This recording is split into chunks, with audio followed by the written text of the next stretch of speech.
I'm Brent Gardner, and this is the NRA-ILA Grassroots News Minute for Friday, March 13th. Here with today's first story is correspondent Krista Cup. Thanks, Brent. From time to time, elected officials actually do research an issue, learn the facts, and take the appropriate action.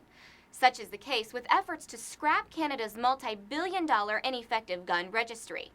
On February 9, 2009, Gary Brightcrews, a member of the Canadian House of Commons for Conservative Party of Canada, introduced Bill C-301, an act to amend the Criminal Code and the Firearms Act, a national firearm registry.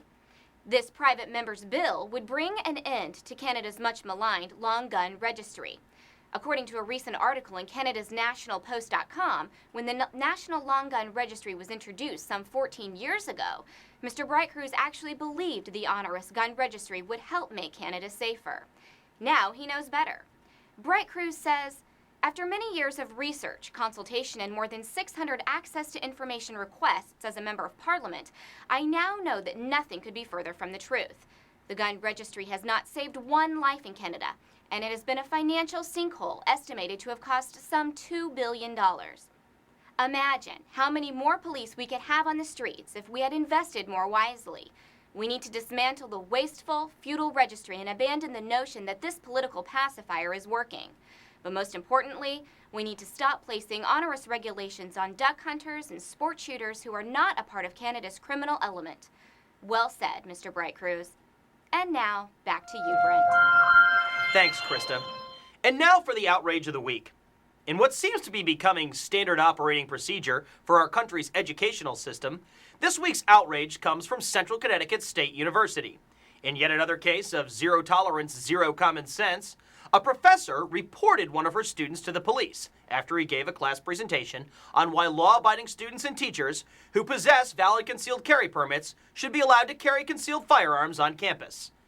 A March 4th FoxNews.com story reported that last October, student John Wahlberg and two classmates gave an oral presentation for a communications class at the university.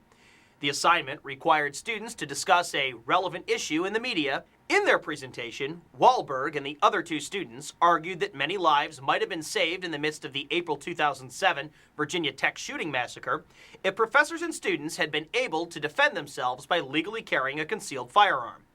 Following the presentation, Professor Paula Anderson reported Wahlberg to the police. That night, police contacted Wahlberg and asked him to come to the police station. There, they read a list of firearms allegedly registered to Wahlberg and required that he detail the whereabouts of each. As Fox News further reported, Robert Shively, vice president of the Foundation for Individual Rights in Education, concluded that Professor Anderson's overzealous actions did indeed appear to be out of line.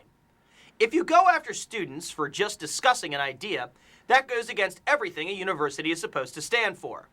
It is, of course, important that administrators identify real threats to students. But they need to use logic to discern whether a threat is real, said Shively. We couldn't agree more.